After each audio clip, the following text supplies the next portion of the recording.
All right, let's talk to one more guest who's joining us on this broadcast just to talk about the election results in the United States. And Isha, as you saw, there's a lot of excitement in the United States because people were divided, they were mixed, they did not know where this election is going to lead to. But now it's clear as day as to what the outcome of this election will look like.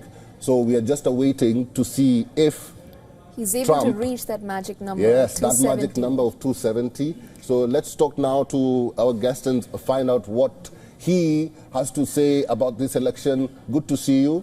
Right. Hi, Colin. This is Isha joining you on the line, and I'm in the studios with Eric here.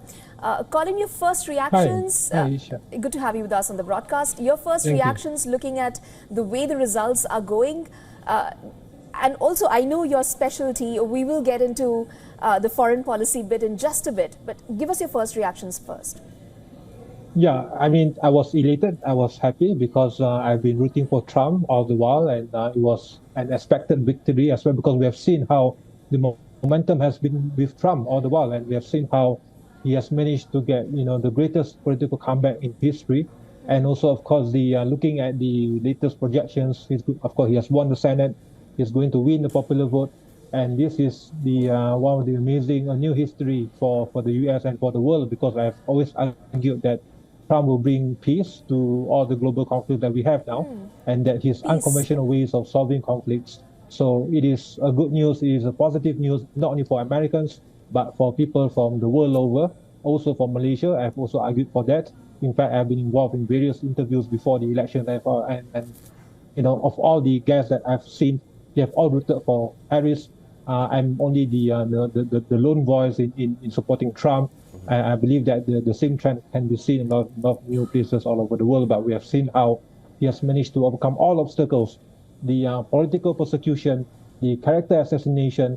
He survived 2 assassination attempts, and the political witch hunt, and this has this is a remarkable breakthrough, and I believe that is a really historic day for America and for the world, and I can't describe the feelings right now, Isha. Colin, before I let you go to Eric, very quickly, how will Trump presidency be perceived by United States' NATO allies? Because on the one hand, he talks about ending the war. We saw how the Biden administration handled the wars in Ukraine and West Asia, particularly Ukraine when it comes to NATO allies. How do you see a future probable Trump presidency be perceived by the NATO allies? Well, for them, of course, we have seen how Trump has managed to compel them to pay their fair share during his first term. And we have seen how also, the need for all the NATO allies, as well as allies throughout the world, for them also to pay their fair share and to play their part in maintaining the rules-based order, in maintaining freedom and democracy worldwide. And it's not only at the burden of Americans alone to do all this. For more than 7 decades now, Washington has been leading the global burden on maintaining rules-based order. And Trump's argument is that, look, the world needs to pay their fair share. And, with this coming second term, I believe that, as long as they have done their part, they'll be rest assured that the U.S. will still lead the overall security architecture of Europe, of NATO as a whole.